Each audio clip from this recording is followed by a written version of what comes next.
ପରିଚୟଟା ଆପଣଙ୍କର କେମିତି ଚାଲିଛି ଭାଇ ଏବେ ଆପଣଙ୍କ କାମ? ଆଚ୍ଛା ଭାଇ ଏବେ ରବିବାର ଦିନ କଟକରେ ସକାଳ ସାଥୀ ଆପଣଙ୍କୁ ଡକ୍ଟରେଟ୍ ଆୱାର୍ଡ଼ ଦେଉଛି, ଓଡ଼ିଶାର ସର୍ବୋଚ୍ଚ ଆୱାର୍ଡ଼ କୁହାଯାଏ, କେମିତି ଲାଗୁଛି? ଆଚ୍ଛା କ'ଣ କହିବେ ସେଇ ଅନୁଷ୍ଠାନକୁ ଆପଣଙ୍କୁ ଯେହେତୁ ଇନଭାଇଟ୍ କରୁଛନ୍ତି ଗେଷ୍ଟ?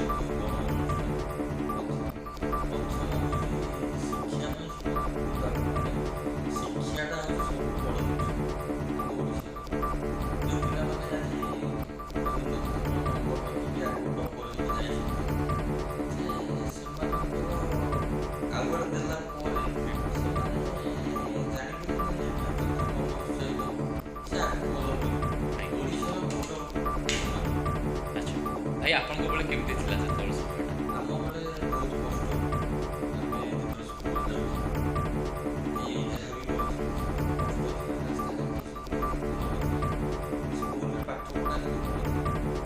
ଆଚ୍ଛା ଭାଇ ଆପଣଙ୍କ ଯେଉଁ ଏତେ ସଫଳ ହେଇଛନ୍ତି ଆଜି ଗୋଟେ ସଫଳତା ସବୁଯାକ ଶ୍ରେୟ କାହାକୁ ଦେବେ?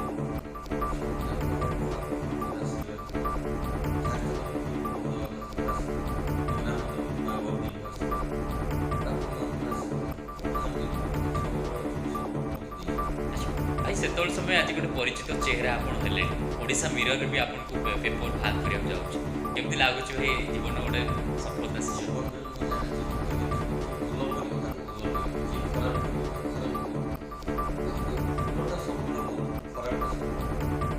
ଆଚ୍ଛା ଏବେ ରବୀନ୍ଦ୍ର ମଣ୍ଡପ ଯାଇଥିଲେ, ସେ ସମୟଟା କେମିତି ଥିଲା?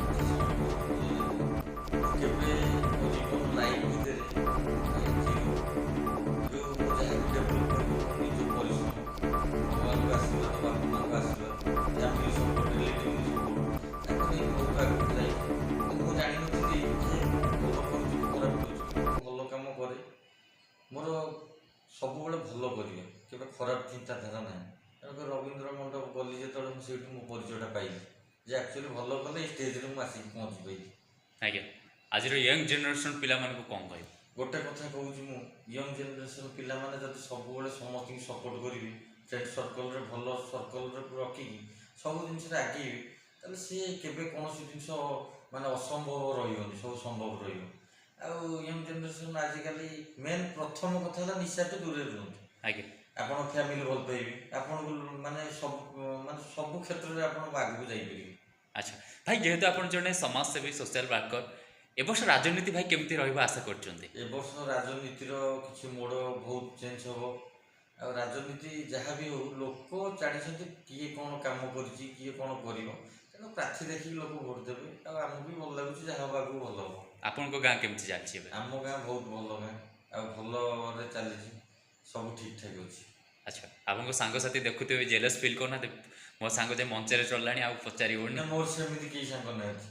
ମୋର ଯେତିକି ସାଙ୍ଗ ଅଛନ୍ତି ଯେଉଁଠିକି, ସେମାନେ ବହୁତ ଭଲ ପାଆନ୍ତି ମୋତେ, କାହିଁକି ନା ଆମେ ଯେମିତି ସେମିତି ସବୁବେଳେ। ଆଚ୍ଛା ଭାଇ ଘରେ ଦେଖି କ'ଣ କହୁଛନ୍ତି ମଞ୍ଚ? ଘରେ ଯାହା ବି ହେଲେ ଖୁସି ହେବେନି, ଯାହା ବି ହେଲେ ତ ଖୁସି ହେବେ। ଆଚ୍ଛା ଆଉ ଅନୁଷ୍ଠାନକୁ କ'ଣ ଦେବେ, ଯେଉଁମାନେ ଡକ୍ଟରେଟ୍ ଆୱାର୍ଡ଼ ଦେଉଛନ୍ତି ତାଙ୍କୁ ଜଣେଇବେ କ'ଣ ଲାଷ୍ଟରେ?